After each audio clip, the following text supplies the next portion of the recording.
So according to Mitsuki, whenever you fight someone, you have to kill them at the end. It doesn't matter what situation they are in, you still have to kill them anyways. And we just learned that today from Mitsuki. So if you are a Mitsuki fan, know that if someone disagrees with you, you just have to kill them. Just joking. With all the jokes aside, I participated in a podcast with the Lazy Kage. So if you are interested in the podcast and learning a little bit about me, then just go check out his podcast in the description down below. With that being said, let's get on with the episode now. Let's start with the rating of the episode. So I'm going to give the episode maybe like a 6 out of 10 because everything was pretty much predictable in this episode. They are going to struggle against Shino.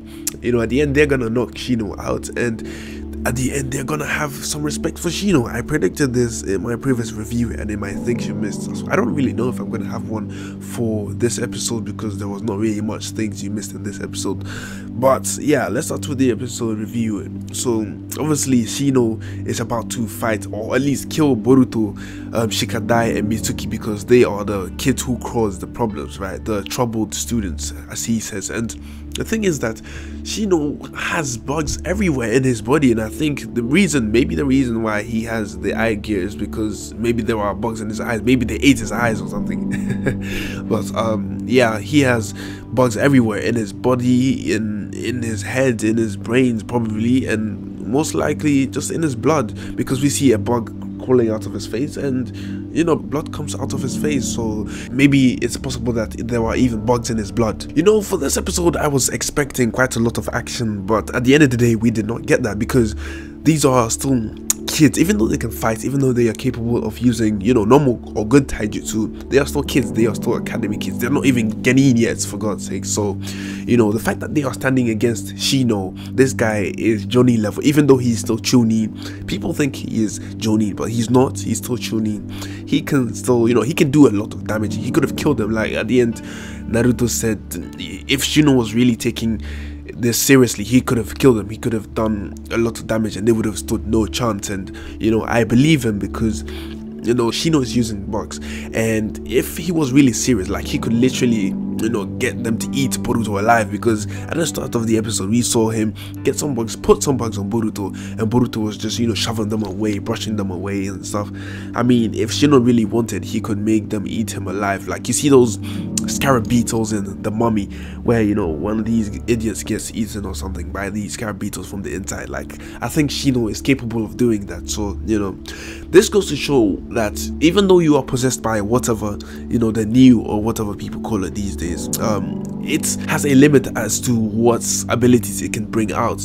And you know, we've seen the occasions where Metal Lee was about to activate the gates and he didn't, because he easily got knocked out. So I think it's like a domino effect, where the longer it takes for you to knock out the person, the bigger the influence of the animal has on the user, or the one who is possessed, right? The host. So that is something we clearly learned. And in the episode when Shino got knocked out, or at least when the whole possession thing got expired, right, what we saw is a seal with some triangle on the sides. And the thing about these is that whenever something happens, there's a little bit of fire which goes round it, and after that happens, I think the animal disappears or appears. Remember when Boruto was summoning the animal, when he did it, the fire went round the shape, the seal, and then the animal appeared. But now that the animal is leaving Shino, the triangles reappear again. And you know, when Denki or Metal Lee were possessed, one of the triangles were disappearing individually. So I think it has something to do with the seal. And I think from the spoilers, it's pretty much gives away that Boruto is kind of cursed in a way, or there is someone who has given him some kind of power that he needs to unlock. And I think the beast is the main antagonist for this arc. So we have the academy arc, which I don't think ends, you know, this episode, and then, you know, we have the upcoming arcs which we don't know of yet. But I think the antagonist for Boruto for now is going to be the new, or this beast that is still unnamed. So according to the information leaked from the light novel, or spoilers from the light novel, there is a mysterious figure who is still to come. So I'm waiting for that. I'm not going to spoil anything here, so I'm going to be making like a spoiler video for that. So if you're interested, just watch that and my Things You Missed video. Anyways, we have Shikadai, Boruto and Mitsuki who are running away from Shino because they are scared. They know what Shino is capable of. They're running away. And we have Mitsuki who disappears and starts following Boruto and Shikadai shikadai. Mostly he is just, I think, looking to see whether Boruto is his son or not, but at the same time his way of dealing with certain people is just to kill them when they become too troublesome. And you know, Boruto keeps telling him that is not the right way, and like I said in my things you missed, Boruto is pretty much a guide for Mitsuki. He's looking for Boruto's approval, and that is why he said, I don't want you to dislike me, because you don't want the person who will guide you to, you know, a better future to dislike you. And that is why he said so. And you know, he said it is pathetic how Shikadai and Boruto are running away from the problem when they could just easily solve it by killing Shino. And I think if they really tried, they could have killed Shino. They could have drowned him, like Mitsuki could have drowned him, but they didn't. They took another route which Mitsuki did not see. So you know, it clearly shows that Mitsuki needs some guidance, because he only sees things one way, and it is just as it is. Because when in the previous episode where Iwabe said no holds barred, what happens? And he thought, yeah, no rules, so that means I can do whatever I want, and I'm just gonna kill him. That is the only way he saw it, and that is the only way he perceived the whole no rules barred thing. So definitely Mitsuki needs some guidance in terms of his approaches on certain things. I think he's got that killer instinct from Orochimaru, or at least he's got that killer instinct of a snake, because in the previous episode, if you look at his face right from sideways when he was strangling Iwabe, it looked exactly like a snake, and I think they did that on purpose to let him be portrayed as a snake pretty much. Yeah, in this episode it is pretty much acknowledged that Boruto can see the shadow, and it is only him, because Shikadai said that only Boruto can see the shadow. So I think that they are all aware of Boruto's eyes, since they must have seen it frequently. It turns out my point on my things you missed video is right about how Anko, you know, got herself in that size, because you know, she was eating a lot of dumplings, and because it is, you know,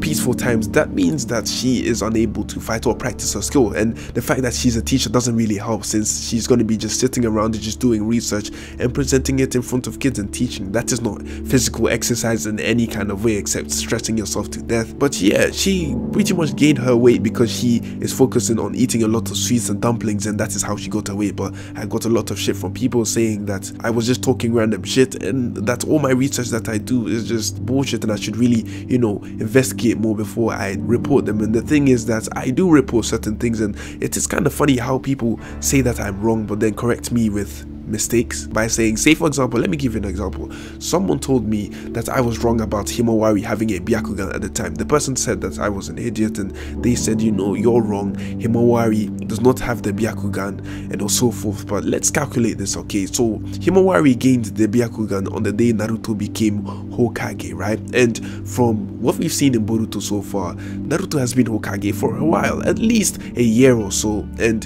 you know, if he has been Hokage for a year and Himawari unlocked the Byakugan on the day he became Hokage, then if we add 2 and 2 together, it should make sense. But I still get a lot of shit from, you know, a few people who say that I'm lying and talking random shit when I've done the calculations. So it's kind of funny how people try correct your so-called mistakes with even more errors. So you know, it doesn't make sense, but at the same time it's like, I'm just gonna ignore these type of people, and I'm just gonna keep making my content, because I do my research and I separate the theories from the facts. If it's a fact, I will tell you this is a fact, and if it's a theory, I will tell you this is a theory. But then people say, do you more research? Like, what are you talking about? I'm reporting official information, so if you think the official information is fake, then I really don't have anything to say to you, because you are denying official information. So yeah, I don't have nothing to say to you. But anyways, it turns out the Shino's eye gear page that came out, where he said, you know, sometimes I wear the eye gear because when I'm crying, people will not notice. Well, guess what? It happened in this episode. Shino was crying, and you know, he still got noticed anyway because of his body language. But yeah, the whole thing that happened in the gag page that was drawn by Ikemoto actually happened. So it's kind of funny how they included that in the anime in that way. In the episode when they are being pursued by Shino, we have Boruto who lectures Mitsuki saying, nigga, we ain't gonna kill no one. We're gonna do this without killing our teacher or killing anyone in general. And you know, it goes to show that Boruto is more mature when it comes to his character in comparison to Naruto, because Naruto, as Kishimoto said, is a loudmouth. He just says whatever comes into his mind, and he said that Boruto is a little bit more mature than Naruto. As we can see that, you know, Boruto shows more compassion towards his sister, and he cares more about other people than himself. Like, he cared about his sister's birthday, and you know, he cared about his family as a general.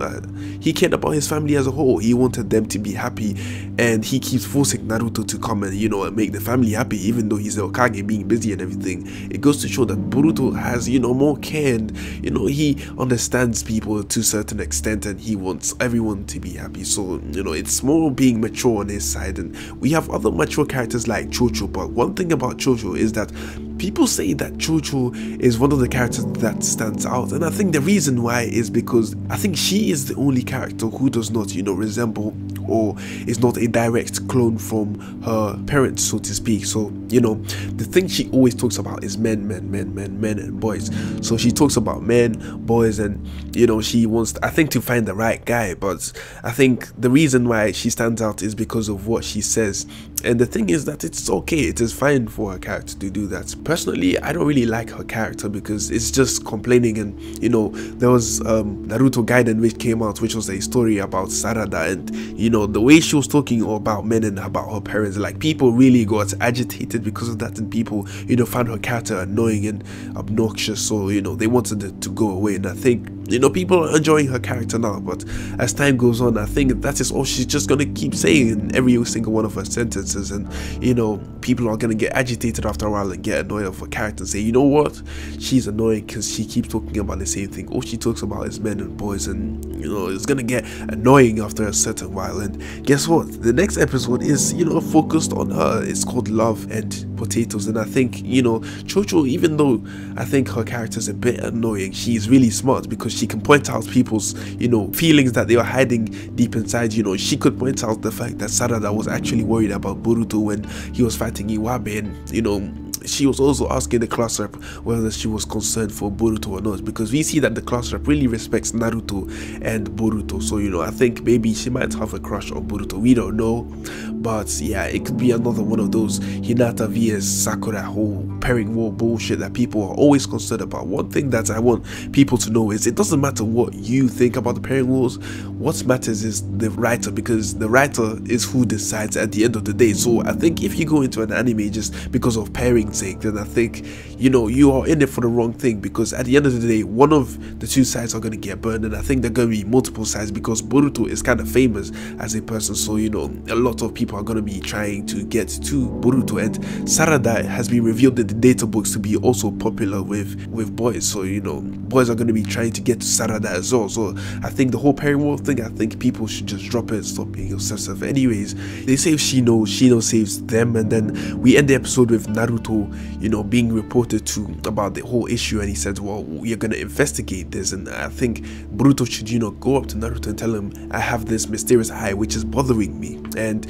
you know, there have been unexplained things just going on in the village, and it has affected Shino, but now they're gonna take care of the issue as well as investigate. So they're gonna have Shino investigate, but I think the person who can, you know, do a lot of the investigation is Boruto himself, since he has the eye. And speaking of Boruto, a few spoilers here, give us a little bit of detail, or at least some kind of indication of what his eye really is. And I really doubt that it is the Byakugan from the spoiler titles that we have been given, but I will make a video discussing that. With that being said, that has been my review.